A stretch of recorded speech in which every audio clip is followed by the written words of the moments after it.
action, let's go. 추억 건물을 찾으러.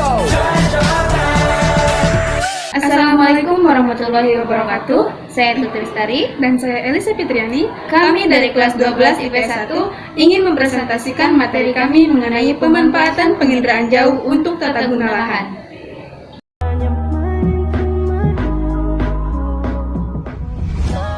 Interpretasi dan pengolahan citra penginderaan jauh. Penginderaan jauh merupakan teknik untuk mengidentifikasi dan menentukan objek, serta memperoleh informasi tentang sifat fisik objek melalui analisis data objek yang dikumpulkan dengan menggunakan sensor.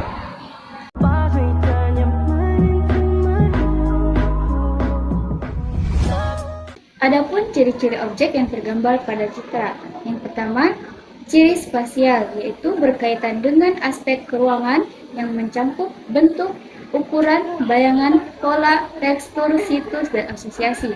Yang kedua, ciri temporal, yaitu yang berkaitan dengan umur benda atau waktu perekaman.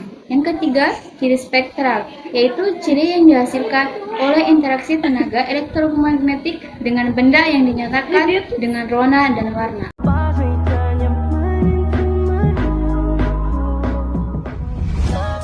Faktor yang mempengaruhi penetapan tata guna lahan.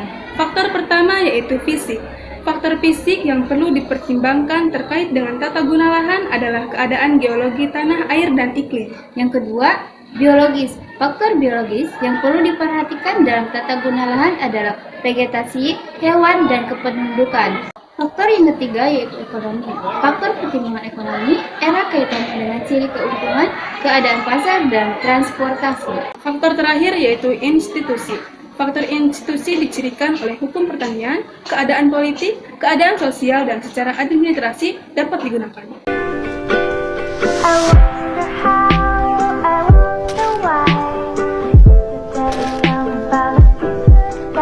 Konsep tata guna lahan. Lahan adalah sumber daya alam yang penting baik untuk kelangsungan hidup dan kemakmuran umat manusia dan untuk pemeliharaan semua ekosistem eksternal. Tata guna lahan merupakan aktivitas manusia yang dilakukan untuk mendapatkan manfaat dari lahan.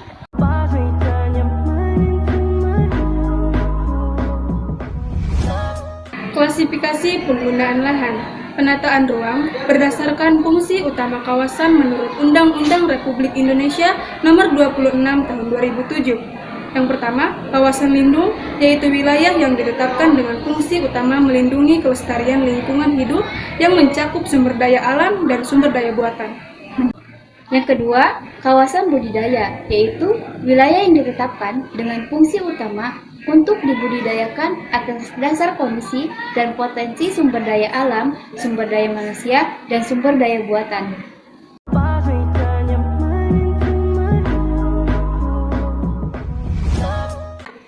Klasifikasi penggunaan lahan menurut United States Geological Survey, yaitu ada perkotaan, pertanian, peternakan, lahan basah, lahan air, hutan, lahan gundul, lahan lumut, es, atau salju abadi.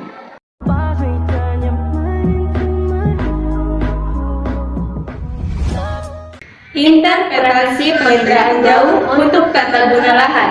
Peta penggunaan lahan adalah peta yang menunjukkan jenis dan intensitas penggunaan lahan yang berbeda di wilayah tertentu. Peta penggunaan lahan merupakan salah satu bentuk peta tematik atau peta khusus.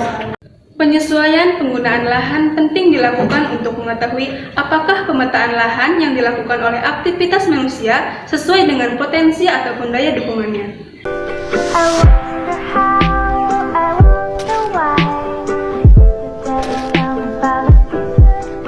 Manfaat penginderaan jauh, yaitu salah satunya mampu menjangkau daerah yang sulit dijangkau manusia. Alat penginderaan jauh Yaitu stereoskop, stereograf, film transparansi, media sinar, alat ukur pengukuran jarak, polaris bar, penganalisis citra elektronik.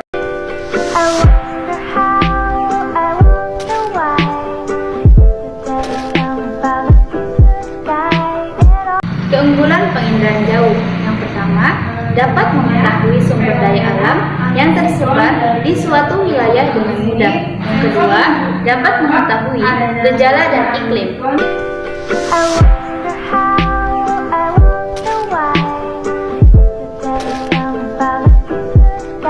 Kelemahan penginderaan jauh. Orang yang menggunakan harus memiliki keahlian khusus, peralatan yang digunakan mahal, dan sulit untuk memperoleh citra foto maupun citra non-foto. Cukup sekian dari kami. Wassalamualaikum warahmatullahi wabarakatuh.